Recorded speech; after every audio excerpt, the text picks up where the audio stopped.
Good morning. We'll be starting up here in about 2-3 minutes, just letting people log in.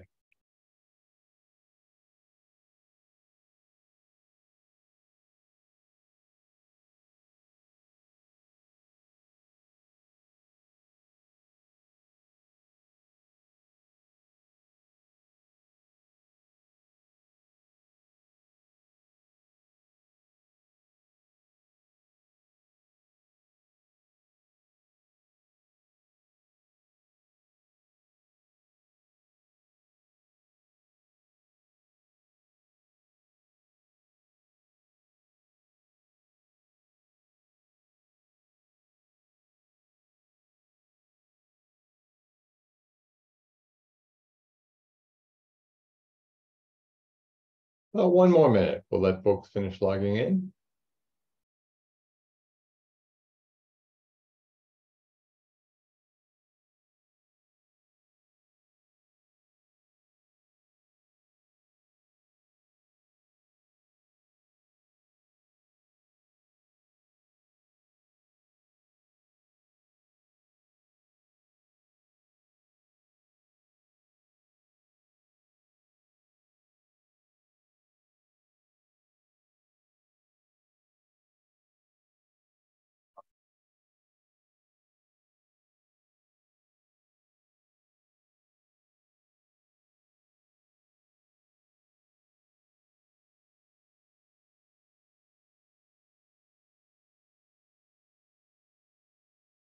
You got to have music or something on.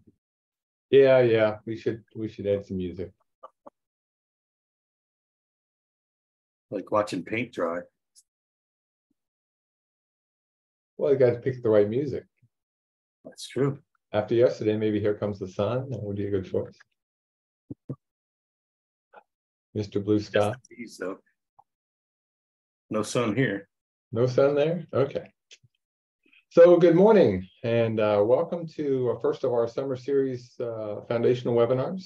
My name is David Orr. I'm the director over here at the Local Roads Program, the New York State LTAP Center. And I'm in Ithaca. Jeff's back home in his not too far to Norwich. But today we're going to be talking about asset management. Just a few ground rules to cover. Down the bottom of your screen, you'll see things like audio settings. If the sound's bad, you can check there, make sure you get good connections. If that's not working, open up the chat pod. In fact, we recommend you open the chat pod up anyway, because that's where we'll send messages. In fact, we'll repost on there in just a minute the link to today's handout. We do have a handout for today. If you can't get to the handout, you can just send an email to Amanda Link, who's sitting in the background. It's AEL234. Here at Cornell University, or cornell.edu, for those who like email addresses. We may ask you to raise your hand, we may not. If you have a question, you can throw it in the Q&A. The chat's been disabled going in, but the Q&A is available. We'll be monitoring that as well. I think that's it. So our speaker today is, oh, that's right, we got professional development hours. This is worth one professional development hour here in New York State. Only the person who signed up gets it, but it is counted as a course. What will happen at the end of this is you'll get a certificate of attendance. Jody and Amanda will send those out, or Barbara, I'm not sure. I have to admit, don't worry about that. They take care of it. If you've been here 90% of the time, we'll send you a PDH if you need one for engineering credit. If you're from out of the state, you'll have to check with your LTAP center in your state to see what the rules are. Again, today's session is on asset management. Jeff Scott, who's our technical assistance engineer, will be doing the session today. And again, if you have any issues with the forms, just email us, we'll take care of it. And remember, chat is only one way. Open the chat up, you get messages, but you can't put chat in, but we are monitoring the Q&A. So Jeff, how long have you been here again? 10 years now? Me? Yeah, or is it 11? July, it'll be 13.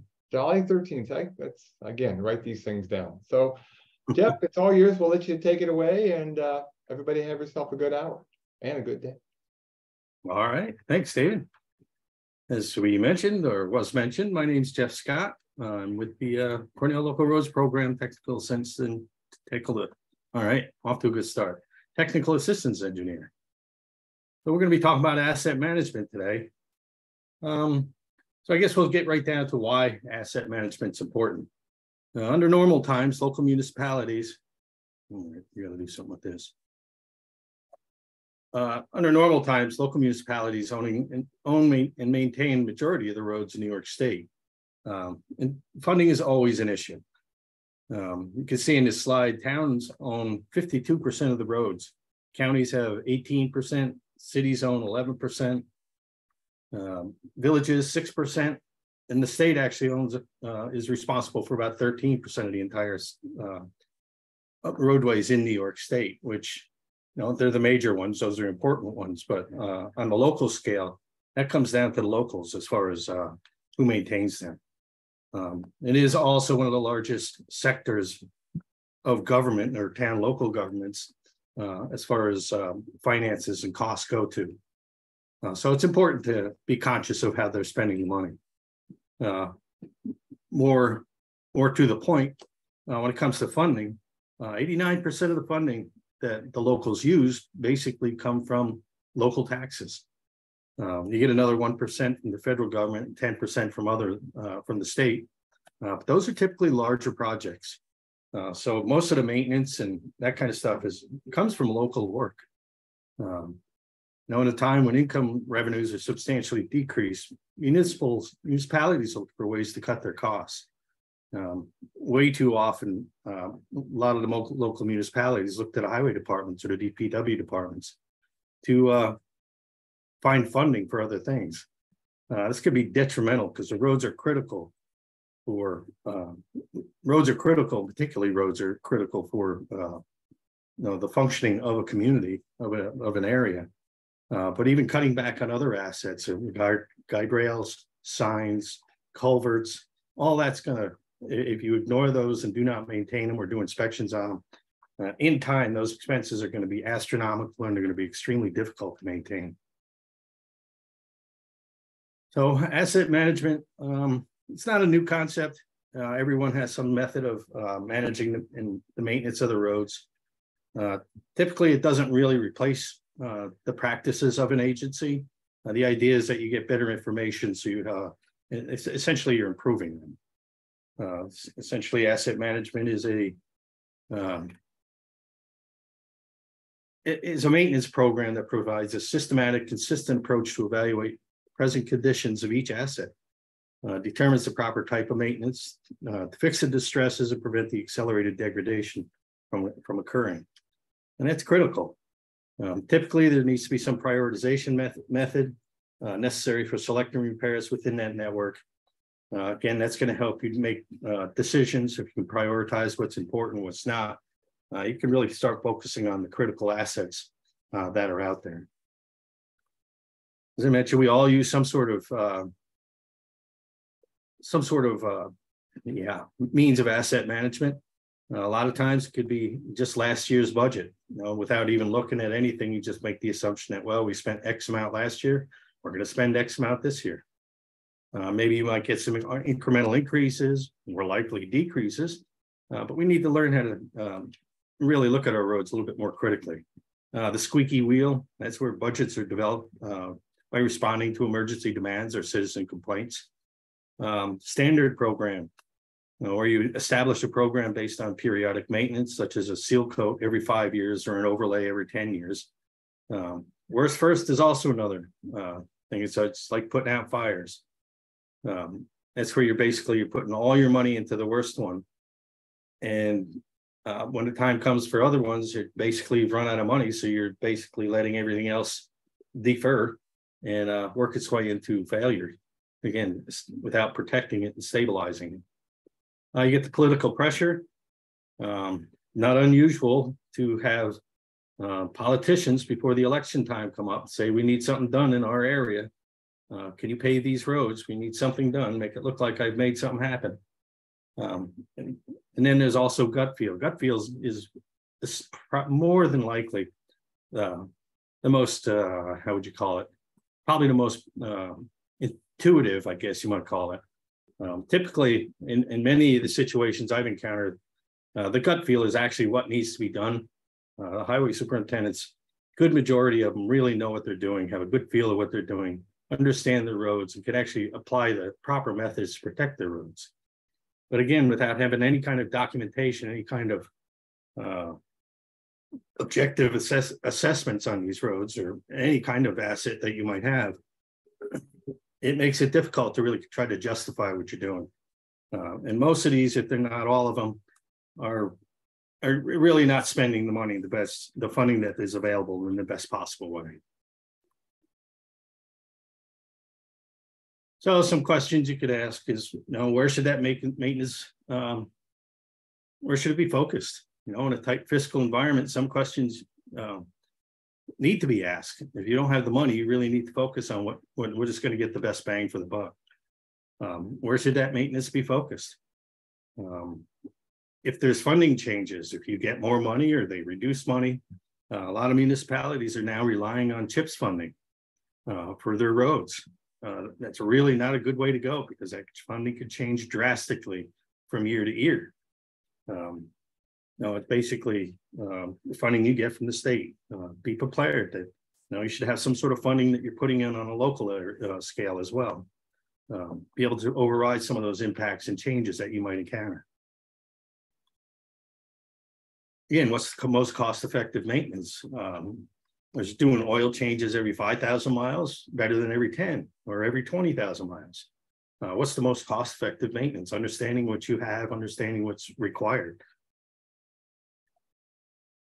Again, how can you spend that available funding in a more responsible, more cost-effective way is a good question. How do we meet? And then do we have a maintenance plan for the next 5 years? Do you know what's going to happen in the next 5 years? Do you know the condition of your vehicles or your buildings or your guide rails or your signs? Do you have a plan to replace them and upgrade them? As these assets decrease in quality, the liability goes up, especially if you haven't maintained them in a while. So again, having a plan of some sort is going to help you in the long run. Again, essential be able to answer these questions. So pavement costs for roads, for example, have evolved. Many of the roads have evolved, particularly local roads have evolved over time. They started out as, maybe Indian trails or hiking trails or whatever it might have been.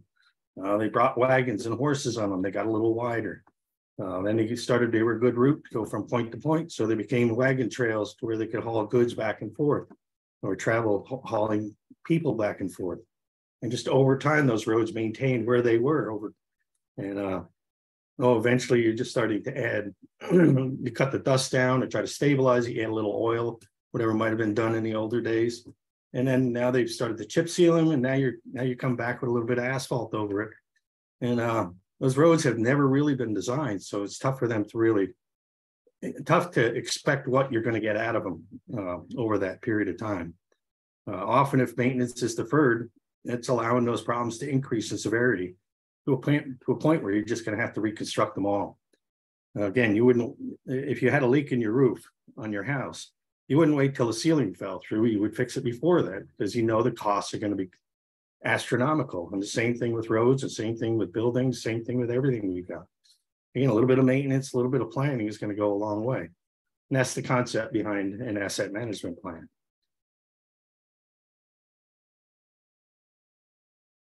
Again, it's different types of roads we've got. Maybe they've been smaller, they've widened, they've got different parameters, they don't have the same structure underneath.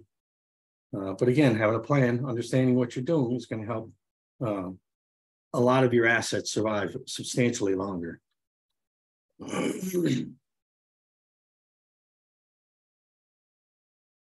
Again, another example here is the condition of the pavement decreases from excellent to fair.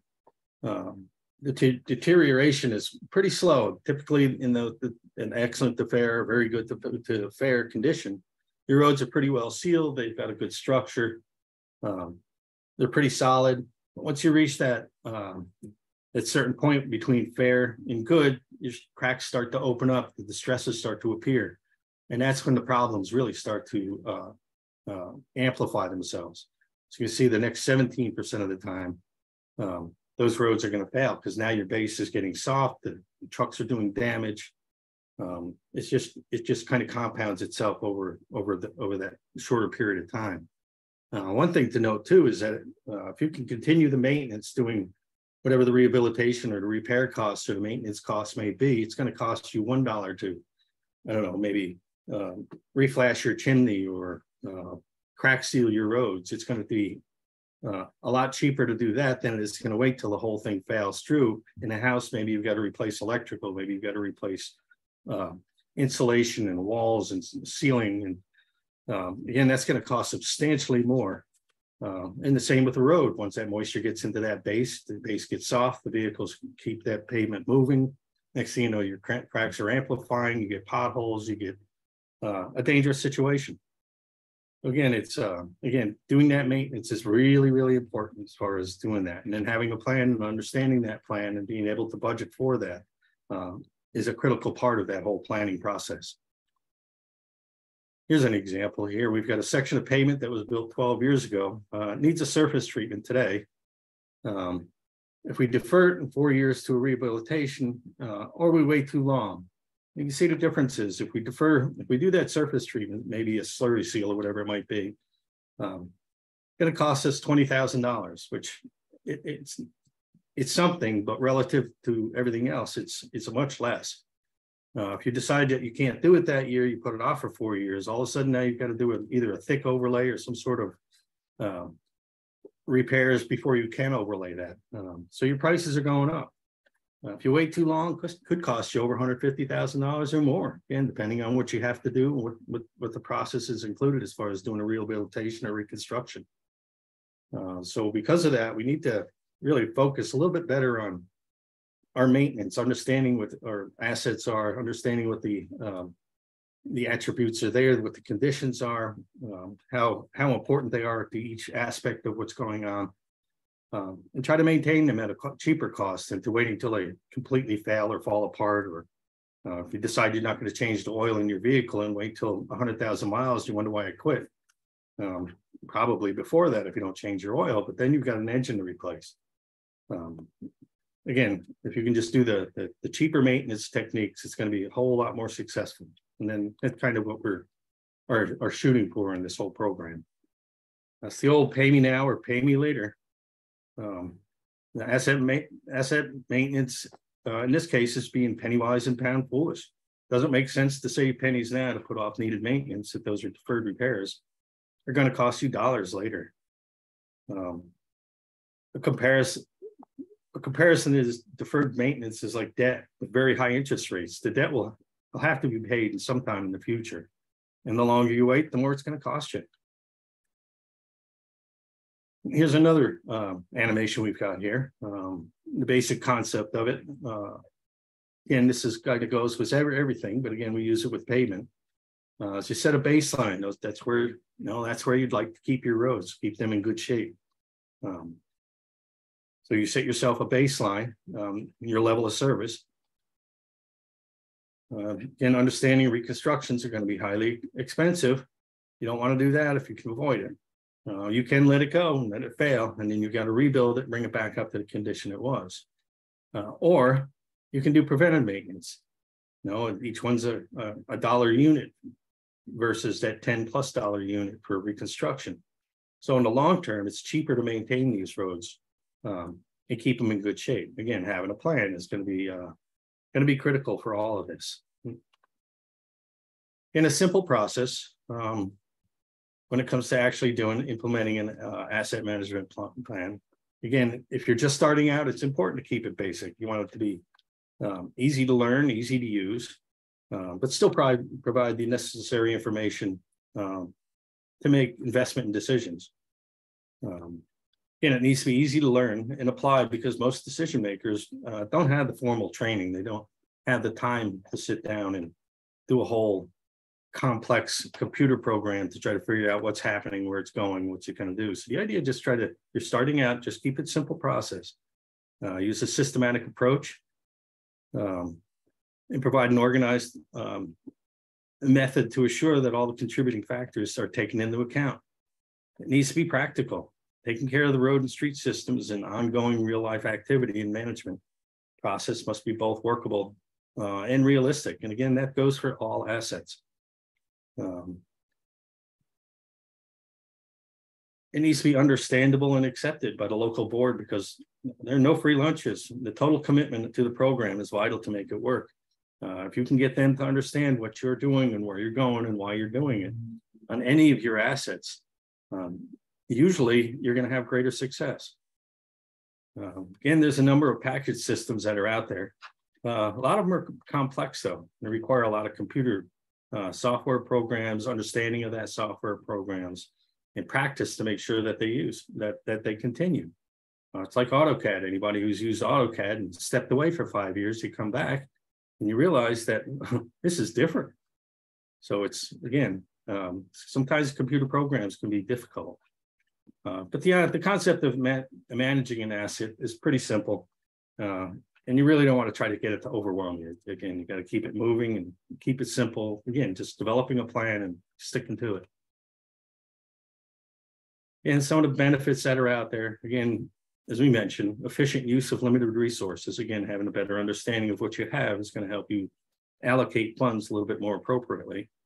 Because you've got some sort of evaluation system, you're going to be able to substantiate your results and be able to discuss the points and why you want to do them and what's happening out there and how things are changing.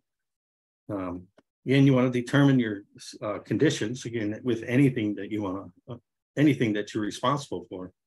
You want to know what the conditions are, whether the guide rails or the bolts are busted, or the plow took an end out, or whatever it might be, or your roads have potholes in them, or the signs are faded. Everything is going to be, you need to know what those conditions are to get a better understanding on when they need to be changed.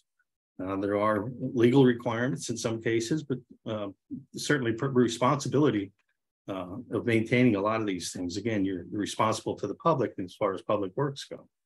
So if they can't read the sign, or they don't know what the stop sign is ahead, they run that stop sign, somebody's going to get sued, and usually it's the towns. Having all this information in your pocket is going to allow you to discuss the situation a lot better, have better communication, not only with the board, but also with the residents. Well, get them to understand why you're doing things, how they're working. Again, as you have all this information, you're going to have more accurate information, because ideally you're going to continue those inspections and condition evaluations. Maybe not every week, but even once a year, or maybe twice a year, depending on the asset itself. Again, having all this information is going to help you have improved cooperation from, again, the residents. If they understand you have a plan, you're working towards something, they're going to be a little more patient. But you're going to have improved cooperation from the boards as well, because now they understand what your goals are, why you're doing it, and how you're doing it, and the steps you're taking. So again, having a plan, or an asset management plan of sort, it's going to serve you as good in a long ways. So a simple management approach would be basically figure out what you have, develop an inventory of what you have. If it's roads, break them into sections, evaluate each one. If it's equipment, again, itemize each one, do regular inspections. If it's buildings, again, do the same thing. Maybe you want to break those into certain categories. Maybe you want to inspect the roof, or maybe you want to check the foundation. You want to evaluate your plumbing or electrical or whatever it might be. Probably not as often as you probably need some of the others, but again, develop that inventory. What are you responsible for? Where are your problems at? Assess those conditions, determine what the conditions are. Again, some are going to be a little bit more critical in certain spaces than other things are. Determine the cause of the defect. Why is this thing failing? Is your roof leaking? Is the road cracked? Or the bolts busted? Is the snowplow take something out? Is the paint fading, or the material fading on the sign? Determine what is causing that problem, and then be able to acknowledge that. Determine your maintenance options at this point. You're going to do a crack seal, you're going to do an overlay. Maybe you need to replace those signs. Maybe you just need to clean them. So again, determine what the maintenance options are, determine the cost for those maintenance options. Figure out what it's going to cost. You can develop a plan at that point. Again, develop a plan based on the available funding to yield the most benefit. And then the most critical part, well, again, part of it is interaction. interactively selecting and scheduling the projects. But again, that's implementation of the plan. Again, with the intent of regular maintenance and inspections to make the corrections while they're minor. And then prior to any major failures, what would result in greater repair costs. And a lot of what we're going to be talking about here is based on our CAMP software. Again, this approach is used in the Cornell Asset Management Program software. It's available to anyone who's here, but again, just as an example of an asset that is being evaluated. We'll talk a little bit about that and some of the other assets coming up. But remember, if you put garbage in, you're going to get garbage out, and you're not going to be able to make any kind of plans. Just remember that. If you make something up and don't bother go out and inspecting, you're never going to get good decisions and good results. So with pavement management levels or any kind of level, typically an asset management level, you're going to want to look at a network level. You want to look at everything compared to each other. Again, this works really well with roads. You compare all the roads compared to themselves, road sections. Again, the network, you're looking at everything. So you can determine where the repairs might be. Once you've determined that you want to repair, a vehicle or a roof on a building or a distress in the road, whatever a road section or whatever it might be, that's when you step into the project level. That's where you're going to go into the details. What really needs to be fixed? Are the culverts in good shape? Do we have potholes? Can we just overlay this, or do we have to do something a little bit more extravagant? Again, that's project level. Asset management, again, should typically be just a network level. You want to look at the whole thing as a whole, look at everything compared to itself. And then you can make evaluations and decisions on what's to fix. Maybe you've got an old tractor that you're spending, $12,000 a year in maintenance on, trying to fix things and keep it going. That might be cost prohibitive. Maybe you look at the numbers, you sit back going, well, maybe that one ought to be replaced. The money you're spending could actually pay for a new one. So again, this is a network level. The CAMP software program is a network level approach to an asset. So network level management system typically is pretty straightforward. Again, you got to define your limits. If it's a large thing, if you've got a lot of miles on the roadway, you need to define your limits. If you've got guide rail, you want to define those limits, which ones, where they are. Develop that network inventory, develop all of them that you have, be able to look at them in a critical manner, be able to evaluate them, have them there in front of you. If you don't know what you have, you can't budget for it and plan for it. Do an inspection, do a survey on those distresses, or do a survey on each of the assets and identify any kind of distresses that might be there. Roads are a little bit more straightforward than possibly an engine. But again, evaluate those things and find out if you have problems, and if you do, maybe you want to maintain them. You probably want to maintain them sooner than later. Develop maintenance strategies. How are you going to repair that? You're going to replace the engine, you're going to rebuild the engine, you're going to send it out for somebody to rebuild it. Every situation is going to be a little bit different. It's really going to come down to a lot of times cost, importance of the vehicle, time, and then costs as well. Again, you're going to need to know what your funding needs are.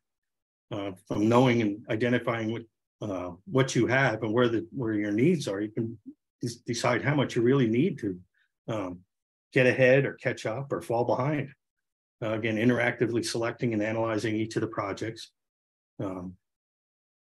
Implement some sort of feedback process, and it'll determine if some of those repairs and things aren't working. Maybe there's something else wrong that's in there. So a feedback system where you can select the projects and analyze the impacts over for a future, and then essentially improve the reliability of the system. If you've got your network of assets in good shape, you're going to have a lot better reliability. If your roads are in poor shape, obviously the roads aren't going to be very reliable. You're going to have a lot of complaints. You're going to have a lot of damage to the residents that use them. If you've got an old piece of equipment that breaks down every time you take it from the shop, that's not very reliable. In the long run, you're going to end up costing. So some of the project level things, again, as I mentioned, the network, you're looking at the whole thing project. You're looking at specifically those problems that are associated with it. identifying the cause of the problems, the distresses, determine proper maintenance and repair, rehabilitation, to correct each of the problems, the distresses. Again, selecting a cost-effective maintenance, rehabilitation, reconstruction method that's going to give you the best bang for your buck. Analyze any and design any kind of project requirements, and then write a contract and specifications that go along with it so you get what you're looking for. So again, what assets should we be looking at? Well, all of them in short, but you've got roads and streets, culverts, signs, guide rail, equipment, buildings in some cases, parks in some cases, maybe even cemeteries. Again, things that need to be maintained. So again, you could develop something for all of these as you're going through. As far as roads, New York State DOT has puts together a local highway inventory for town and county roads. You can go right on there. You can determine where your county is. You go into the town or your village or whatever it might be, and it'll give you the roads. It'll give you a lot of the physical attributes of them. Again, you can have the name and length of each specific road identification with a specific identification number. You can have starting points, end points, the width of it, number of lanes, surface material, shoulders or curbs. Again, you might not get all this on the state local highway inventory, but these are things that maybe will be helpful. Number of lanes is going to increase. Obviously, traffic is going to be a little higher. It's going to take a little bit more as far as work goes. If you've got shoulders, regular plain shoulders, that might not be a problem. But if you have curbs, you're going to have to mill it out. Again, you don't want to lose that curb appeal. Again, traffic volume and type is important. The higher the volume, the sooner the failure, the heavier the type of traffic as well. The heavier the vehicle, the sooner the distresses are going to appear. And then the importance, again, in a roadway, the importance of that section of road to the community. Is it a road to the school or hospital, or is it just going through a dead-end cul-de-sac? Relative to the community, the school and the hospital are much more important than that dead-end cul-de-sac that serves 15 people. Again, just having that information, knowing where it is going to help you decide, know what's out there.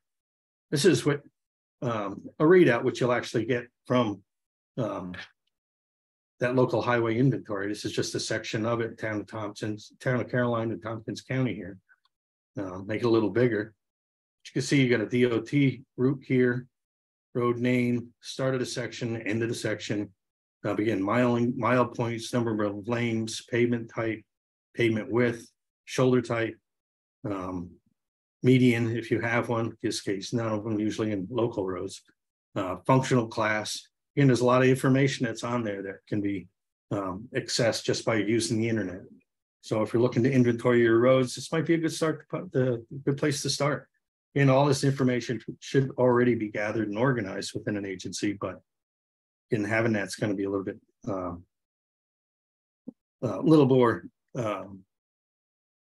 a little easier, I should say, is when it comes to assessing things when you put together information. Condition assessment. Inspecting your assets is the best way to get to know what the conditions of them are.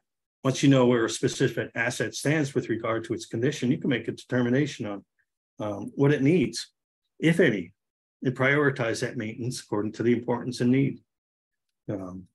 Again, based on its condition, specific repair is going to help improve it. So again, improve the condition and extend the life overall. If you can continue to do that, you're going to get a lot more life out of it than waiting till it fails.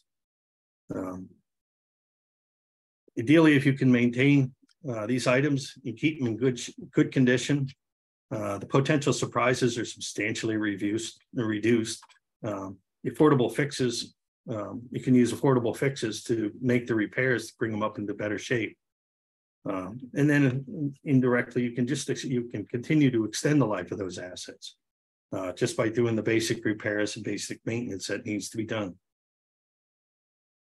So again, determining what the condition it is, identifying specific problems. Every section of road, every piece of equipment could have different problems associated in it. Again, identify what the repair might be. What is the most costly way of making this work? So again, ideally, we want to try to keep our assets in good shape, get them there and keep them there. As far as roadways, there's a distress identification manual. This is put out by the Federal Highway. Again, for long-term pavement performance program, the idea is it gives you information on what the distresses are, what the severity is, what some of the options are as far as doing maintenance on them. A good resource. This is downloadable. It's also on the handout, where you can go to a link on the website for it. We've also got our pavement maintenance workshop manual. If you haven't attended the class and you're curious on it, I would strongly recommend it. It's a very good class. Chapter 4 talks about the distresses, how identifying distresses, what the causes are, what some of the cures are. Again, there are resources out there that can help you do that. Developing cost repairs. Again, it's an important step in the plan development. Again, focus on general repair costs, keep it simple. Further detail is going to be developed once you get to that project level. So again, keep everything pretty consistent and keep it simple. And costs basically always need to be updated as you're going through. And every year things are going to change. Manpower is going to cost change, labor costs, material, fuel costs, everything changes every year, anymore by the day in some of them. But again, developing those repair costs are pretty critical. Again, focus on the general overall repair.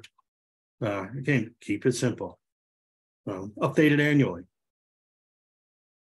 We've got, David's actually put together a cost estimation sheet. It's got 3 different pages on it. It all links together. It summarizes everything and gives nice numbers at the end. Then it provides you with a link to current maintenance costs, equipment rates, that kind of stuff. So when you're putting in equipment and labor, you know what an hourly rate could be for that and develop a cost based on that. If you're getting materials, whether you have materials, you're purchasing materials, or you have invoices, there's a lot of ways of developing project costs. But again, it's a critical part. And as a plug for this afternoon, David will be going at 1 o'clock this afternoon. David will be going through estimating and understanding the costs of highway projects. That's today. If you haven't signed up, I recommend doing it. He'll go through the use of this spreadsheet. He'll talk about how to develop costs for projects, how to understand them, what you're looking at. So again, don't hesitate. That'll be coming up this afternoon at 1 o'clock. Again, a very useful tool. And this spreadsheet is available. It will be one of the handouts during that training as well. And this is the front page. Basically, it kind of summarizes a lot of the costs that you have: production costs, percentage costs, unit costs, feet per feet. Again, come back at 1 o'clock this afternoon and David will show you how it all works. Well, again, developing a plan is based on the needs of the roads or the needs of the asset. What's wrong with it? What is failing? What's causing it to fail? Again, using a simple prioritization method is going to be probably the most effective. And in this case, you're focusing on keeping your equipment good or your roads in good condition. And they're a lot easier to maintain. Once they're in good condition, you keep them that way. And the goal is to extend the life. You don't want any of your assets to fail. So again, keep it simple and extend your life. So a simple priority method and prioritization is critical. Again, you don't want to focus on the cost of a repair.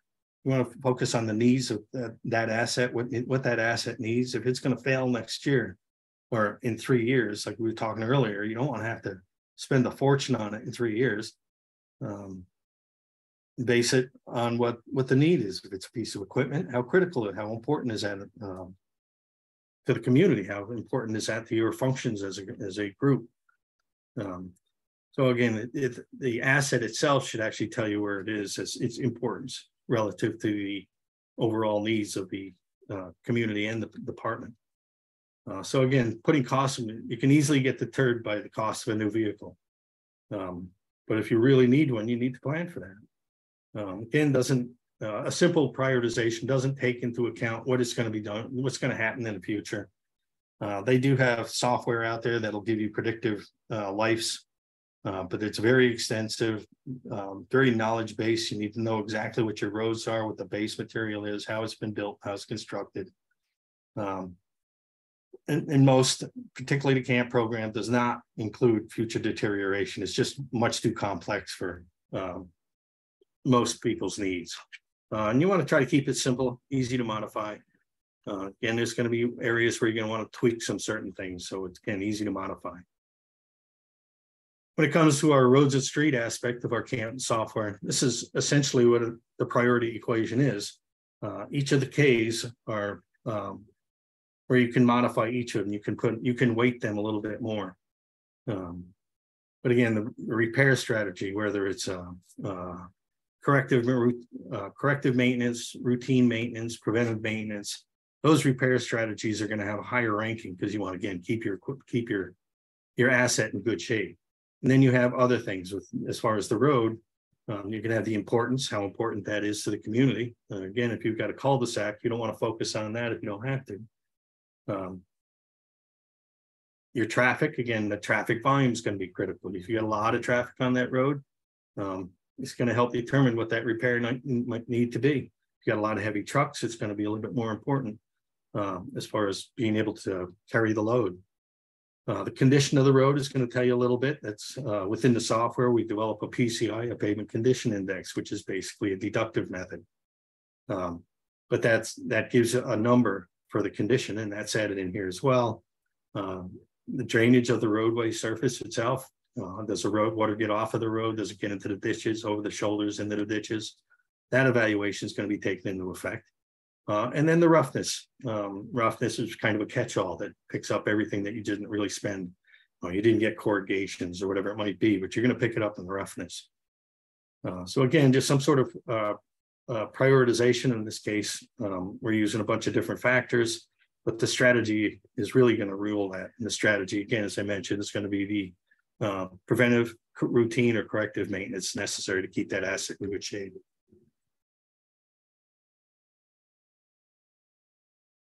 So again, order of the repair strategy, as I mentioned, again, preventive maintenance first, routine maintenance, and then corrective maintenance.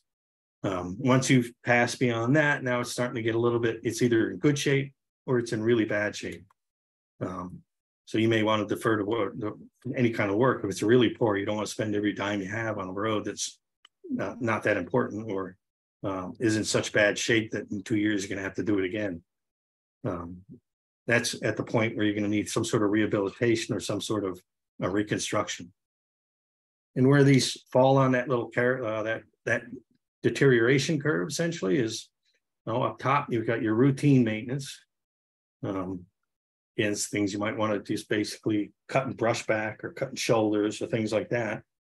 Preventive maintenance, maybe doing crack sealings or a slurry seal or something on a roadway. Corrective maintenance, maybe you've got a section where you've got a spring and you need to put some drainage or under drains or something in there. Try to eliminate those potholes from forming. Again, these are going to be, as they move down the line, they're going to get a little bit more expensive. But again, if we can focus on these here, that's going to be our best bang for the buck. Once you reach down here, that's where it gets to be the 10, the 10 plus per unit increase. Again, this is kind of where it goes. Again, 15 years to 5 years, good to fair. And once it's 1 times the cost, then it's 10 times the cost once you reach to the poor. So again, keeping good roads is going to be critical, or keeping your asset in good shape is going to be critical as far as everything goes. So again, the right treatment, let the distress tell you what it is. If you've got a leak in your roof, and you got a drip in the bathroom, let your distress tell you what that is. You've got something further up. Don't just stop the ceiling. If it's your roads, maybe it just needs to be crack filled or sealed. It's going to be a lot cheaper than it is to be milling it out and redoing it. Just let the distress tell you what needs to be done. If you can catch it early enough, you're going to have a lot more success. Again, fix the disease, not the symptoms. It doesn't do any good to just pave over a really potholed road, because eventually those potholes are going to find their way through again. You didn't fix the problem. So again, you want to really kind of focus on fixing the problem. And then we do have past webinars again that that are available on our website. If you want to our website pages, we've got a lot of historical webinars we've done over the years that can actually help you and go through and give you a little more detail on them. I believe back in 5/19/2020, we did a common pavement maintenance techniques webinar. Again, that's available on our website. So feel free to search through there. Doesn't cost anything to sit through those webinars if you're interested in learning. Culverts are another asset. Again, doing the proper culvert maintenance, that kind of doing your inspections. Might not be high on the priority list with limited staff and time, but it doesn't diminish the importance of having an inventory on them. Culverts can often go years without any kind of maintenance, but they should be checked. In some cases, maintenance may be every year. Depends on what's providing to them or what's feeding them, or maybe the kids are filling them with basketballs or something. You never know. It may not be kids filling it. It might be just ball rolling down the hill and getting caught in there. Again, a culvert failure is just another liability if the condition is unknown and inspections aren't conducted. You get corrosion, debris buildup, and scour can cause a culvert to fail pretty quick, especially if when it's least expected. So again, it comes to that. Again, gathering that inventory, understanding what the road name is. Got to be able to identify it somewhere. Give each culvert an ID number. Maybe a location of it, whether it's GPS or stationing on the roads, somewhere where you can find it in the wintertime, should it be necessary. Is the pipe perpendicular to the road, or does it have a skew? Maybe understanding if it's got a 30-degree skew to it. It'll be good to know, especially if you're trying to dig out the ends of the culvert in the snow. How deep is the cover on the pipe? That might dictate whether you can increase your pipe size or not. And typically you need a minimum cover on those pipes of 12 inches. The number of pipes, that'll be useful to know as well. The length, the width of each of the pipes. You might have a round pipe and they're both the same, but if you got one of them squash pipes, they'll be different. The shape of the material, type of material, the shape of the pipe, the material, the installation date. And if you can, create a diagram, just a simple sketch of what it is. Other things you may want to look at, maybe a Speedy's outfall if you're in an MS4 watershed with an ID number. Maybe even identifying the contributing watershed, maybe the acres of that watershed. If it's a culvert that takes a stream, maybe understanding where what the stream name is, where it discharges to. And even in some cases, if you're closer to the Hudson, maybe you're interested in knowing what that aquatic organic passage capability is. Again, that's the ability of aquatic animals to pass through those culverts. If you've got a perched outlet on a culvert, pretty much nothing's going to be getting through there. It's not going to have that adequate passage. But just something else, other things to discover to consider. Again, we got a basic inspection form in our, I believe it's in our drainage manual, but again, that's available too. Kind of goes through the things we just talked about, the inspections. All of the inspections, the name of the road, where it's located, maybe a mile point, whether it's number of pipes, the stream name, shape of the pipe, material size. All of this is kind of good information. If you've got this documented, it's going to help you. If you know what all these pipes are, maybe have some photographs of what you have, a diagram on how it's laid out, and a big flood comes through. Having this information is going to help support you in getting some funding to replace that from FEMA. If you have no idea what that pipe was, or how many there were, or what the size was, and all of a sudden there's a missing section of your road, and you want to try to get FEMA to help you pay for it, if you've got no history of it, they're just not going to give you funds for something that you can't prove that was there. So just be aware, having some sort of inventory is going to help you on many levels. Again, there's a blank sheet of it right there. Again, that's available if anybody's interested. Again, some of the things you're looking at, some of the distresses and damage issues. Oops, sorry. Again, the distress and damage type you might see, whether it's a shape thing or date of inspection, always. That's going to help justify it. Should there be a lawsuit? I've inspected it on June 12th, and then there's an accident on June 14th. you have some sort of documentation to say that the culvert was in good shape, it was free to flow, it wasn't projecting, it wasn't a problem. And that'll help you again in court.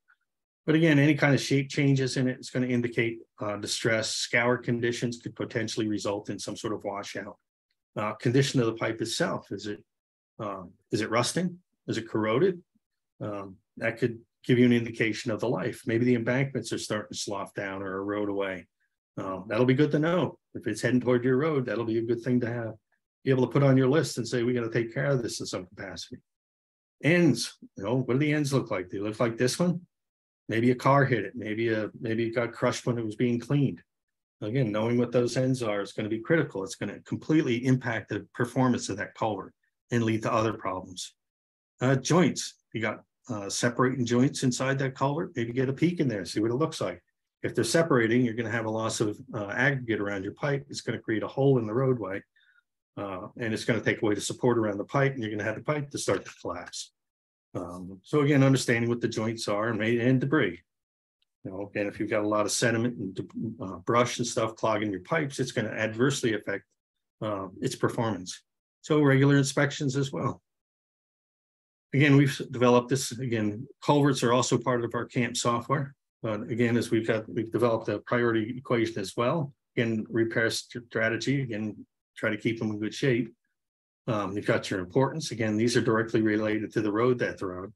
How important is that road? How important, what is the volume and type of traffic on that roadway? Those are directly taken from the road itself. The condition is based on your evaluation from what you've seen. Aquatic hydraulic flow, again, how does that flow in normal times? When it rains just slightly, does it fill up? You get a heavy rain, does it overflow? Is it consistently flooding? That might tell you a little bit something about its size and its capacity of holding the flow. And again, there's environmental aspects as well. It's, again, not everybody will be using this. So, but again, an environmental aspect that, again, this is the one we've used in our software. If not, then you just put a 1 and just keep moving so it doesn't affect anything. Signs are another asset. Again, understanding what you have is important. Again, location of the sign. Oh, there's something in the way of that, but closest intersection, what direction is it facing? The south-facing sign is going to deteriorate substantially quicker than a north-facing sign. And it's just basically the sunlight that does that. Sunlight and wind. Where it's located, again, is it type of signpost, size, type, quantity. You got sign posts, you got round posts, you got square posts, you got wooden posts. Again, identifying what you have. Any other kind of thing that might be out there as well, other materials that might be used. Inspection dates, that kind of stuff. Maybe a sketch location, where it is. Again, having all that information is going to help you determine whether those assets need to be looked at and improved. So again, some of the things for signs, you want to, again, identify the road. There's going to be some sort of municipal ID for each of those signs. Type of sign is going to be, whether it's a regulatory or warning sign or whatever it might be. Again, MUTCD has specific numbers for each of those. In New York State, you got to be aware that there's also state-specific signs. So using those as well with descriptions in size and dimensions, the colors that are used, the legend that colored, the legend color, the plaque material. Is it are you putting it on aluminum? You're putting it on plywood? The face material, again, that's a little bit more critical on any of it. Again, another location. The sign disappears over the course of the wintertime. Might be laying in the dirt, but it may be a stop sign ahead or a stop sign that you need to put up, something that's going to protect the public from any kind of accidents or crashes, I should say. What side of the road is it? What facing which direction? It's installation date. Having all this information is going to be pretty critical. Same with supplemental plaques as well. Things that are going to go along with it.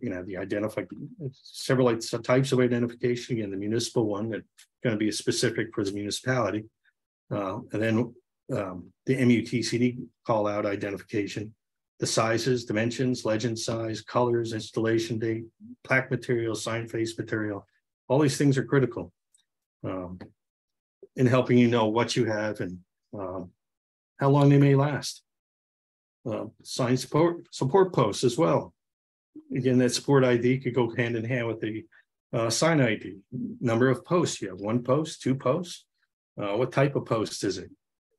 What size is it? Post material, post base type, installation date. And having that information is going to be critical when it comes time to replacing it. Or if you're just looking to add a sign, replace the sign, you need to look at the post. You should have that information and should be able to make a decision pretty quickly. Visibility, again, sign inspection itself. Again, visibility also includes vegetation, the placement of it, any kind of obstructions. Again, you need the retroreflectivity.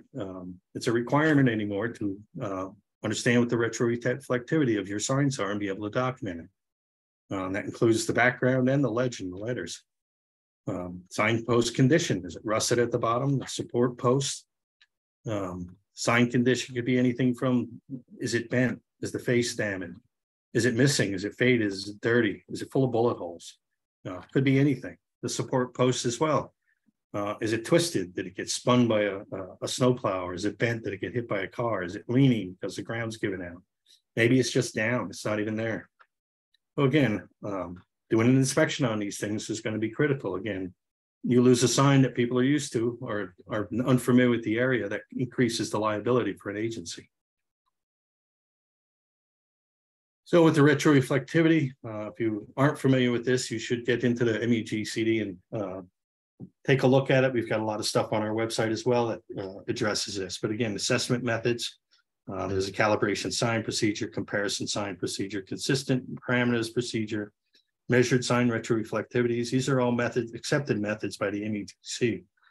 There's management methods, expected sign life, where you use the manufacturer's expected life of the sign and you replace them every time that it gets close. Maybe a blanket replacement. You replace everything over in the East Ward, or you have control signs up that actually they weather as you go, and you do inspections on those weathered signs.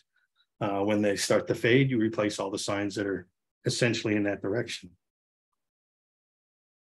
So again, things you really need to focus on, key warning and regulatory signs are the critical, and those are stop and yield signs, stop yield signal ahead, intersection warning signs, pedestrian, bicyclist, school crossings, do not pass, enter wrong way, keep right, keep left.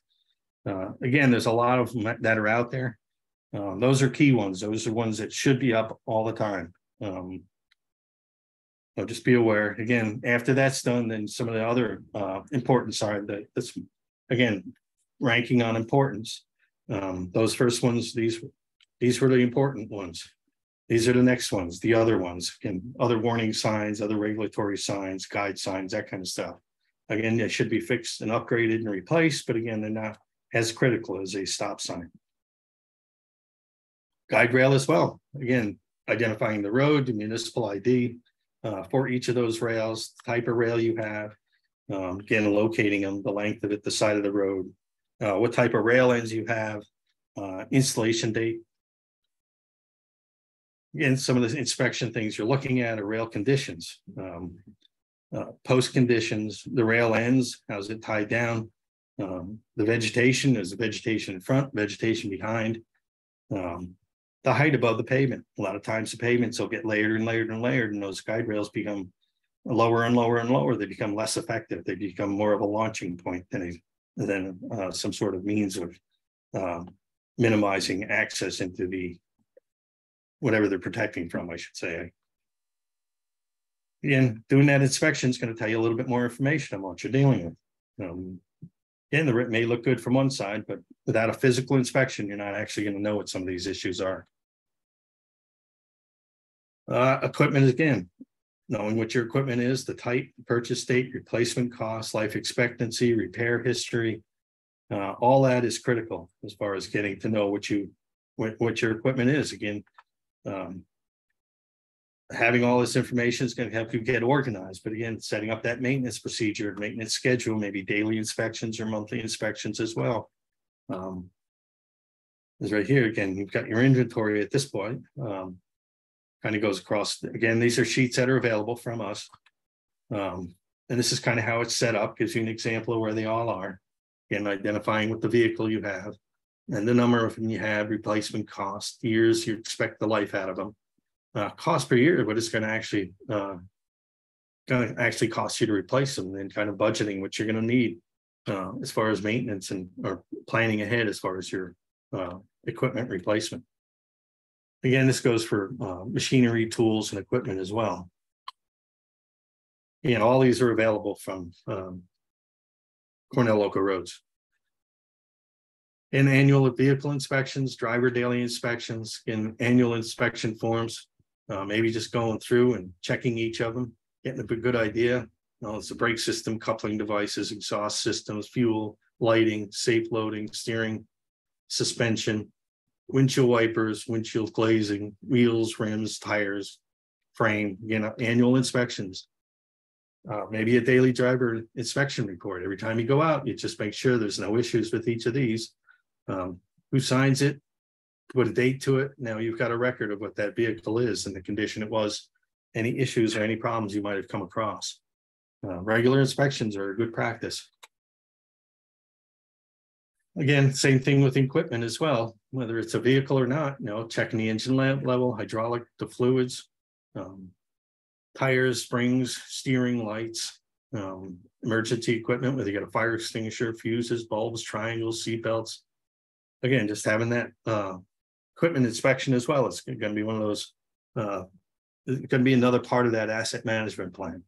Again, knowing what you have, knowing what your maintenance routines are, knowing what your inspection process is all going to come together. Again, equipment inspection form. And all of those are available through our office. So again, a simple network process: develop an inventory, assess the conditions. Again, keeping it simple, develop maintenance and rehab alternatives, assign repair alternatives, decide which repair you're going to do, prioritize the maintenance, based on the critical needs, whether it's a critical piece of equipment or an important section of road, and generate reports and budgets based on all your evaluation and assessments. Then the implementation is critical. Part of that is communicating with the board. If the board understands what you've got, where you're going, where you're trying to get there, how you're trying to get there, having all these facts is going to be helpful as far as getting them on board to understand. Scheduling the work as well.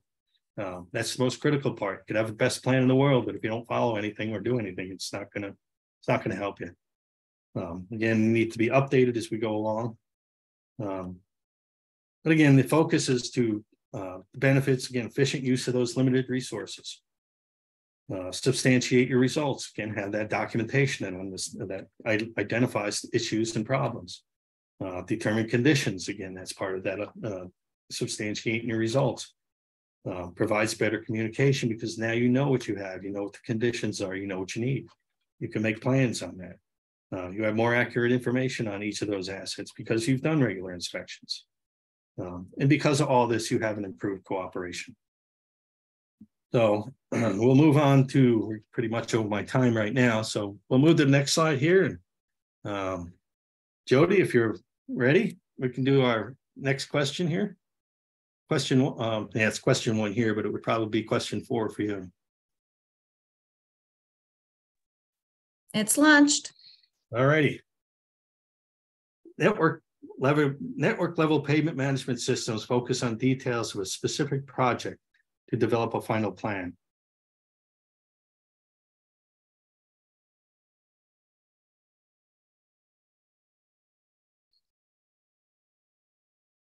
I'll give it a few more seconds.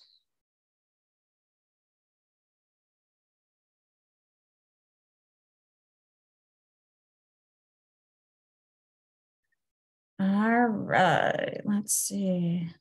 Share results. There you go, Jeff. You should be able to see the results. All right, looks like I must not have conveyed that. A network level system is you're looking at the whole network. Once you get to that project level, then you start to look at the details and the fine prints and all the little minor things that are out there that you're going to include in that project. So essentially, a network level pavement management system focuses on the overall network, not on a specific project to develop that final plan. Maybe that was in the wording, or maybe I missed something, but the answer to that was false. All right, next one. Next one, here we go. Move my card here. All right, I'm not having any.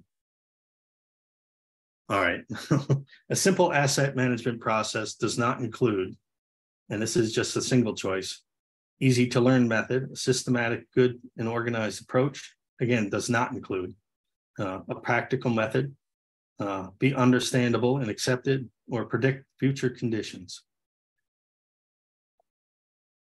Again, simple.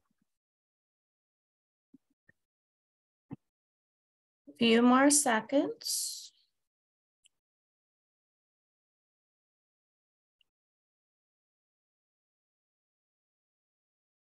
All right, I'm going to share the results. There you go. All right. Well, a simple asset management plan basically is one that's easy to learn. It's systematic, it's good, and it's organized. It allows you to follow a procedure. It's a practical method and one that's pretty basic and understandable and accepted. Again, you might need to explain it to the board. Future prediction, predict future conditions. That's the correct answer. Again, you can get into some of these asset management programs that can do that, but a simple one does not.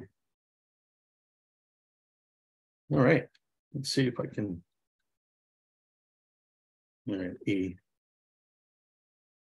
Next question. Ready? Here we go. All right, pavement management focuses on keeping good roads good. True or false?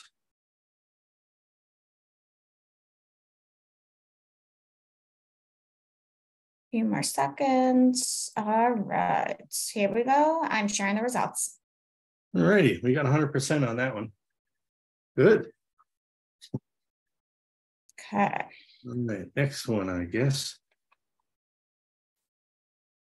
Last one. There we go. Forward. Oh, hold on. Won't let me launch it. Give me just a second. Let's try that again. There we go. All right. A good inventory is essential for asset management. True or false? Okay. Oh, sure. There you go, Jeff. All right, we got another winner. Yeah, true. Got to have a good inventory to be able to do, be able to get the results that you're looking for. So, all right. So I guess we'll make that go away. Did it go away?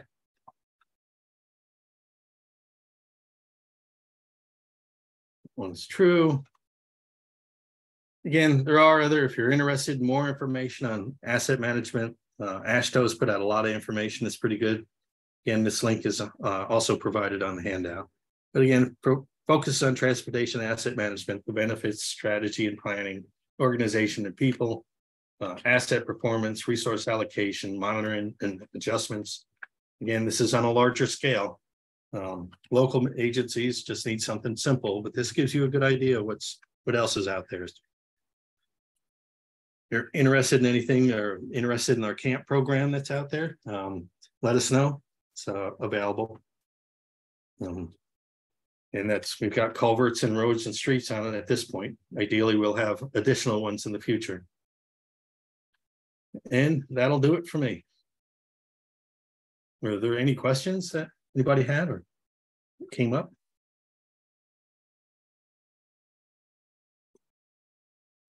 No, the chat is empty.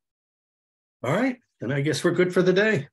Thank you, everybody. Thank you, everybody, for sticking with us here. It's been a little bit more time than I guess I was allotted, but all right, everyone, have a good day.